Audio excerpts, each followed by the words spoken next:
xoog bay dalkeenna ku soo gashay ku qabsatay maandayda UNSOM kuma imaan iyo UN-ta markay timid yaa loo sharciyeeyey oo mushaar lagu siiyo lagu abaalmariyey maamul ayadoo ay leedahay oo ayadiyo tiray dhisteen baana laga dhisay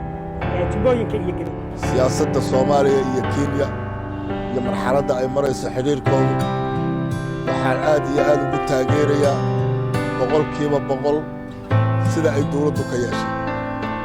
taageero weyn ayaan u fidinayaa waana ku mahadsantahay sababtoo ah xoolaha laysa siiyaaye xaniya laysma siiyo Soomaaliya ku maamula xoolaha waa laysa siiyaa laakiin xaniya laysma siiyo soo Kenya waxay aragtay kala daadsanaanteenna waxay aragtay kala qoqobnaanteenna waxay aragtay sida annagu maanta aan iskuga soo horjeedno markay taa aragtay ayay ka faa'iidaysanaysaa waxay doonaysaa inay ayadu dilaal ka noqoto dalka Soomaaliya oo carab laga gado oo Yurub laga gado oo cid walba laga gado oo dilaalka ka noqoto oo Nairobi noqoto gaarinadoodii loogu tashanayay Soomaaliya taasay ku talagashay ilaahay sama oran rabbi iyo rag buu leeyahay dalkan dadka wax yaqaana caloosha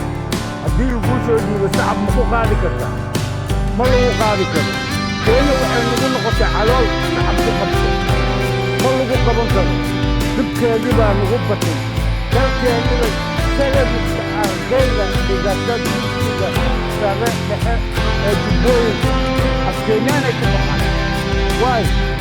badii gooni ee u boosata ayadaa geysay dad afar saddexaad waay saddex boqol soddon iyo saddex shan boqol iyo dheeraad ayadaa boosata wax walba meel ay noo dhaafto ma jirto meesha ayada hadda ay leedahay Soomaali waa dabacsan tahay ma dabacsanin Mombasaan ka soo goynaynaa Nairobina waa tegay dowladda Kenya xiriirka loo jiray hadda ay meesha ay soo tahay inuu hal ugu dhawaaqay in dowladda Kenya xiriirka loo jiray hadda ma waa markii saddexaad uu leeyahay marka anigu lama inuu u jiro doono ay soo tahay wax inuu ku dhawaaqay wax uu ka dhawayn doono waa taas inuu xiriirka Kenya uu leeyahay markii hore ay u jiray lahayd qofkii kale markaas anaga tanay ku jira boqolkiiba 60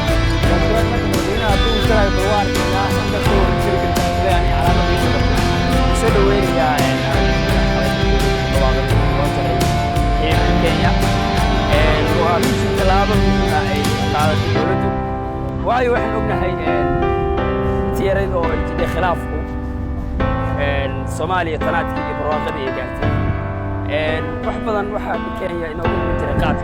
qaadka oo Soomaaliya boqolkiiba 80 khasaaro ku ahaa dalka waayo hadda waxa jira oo dareemi karnaa isbedel weyn ayaa jira ilaa dhowrkii bilood oo qaadku wadanka maqnaa shaqooyin dhalinyarada loo sameeyay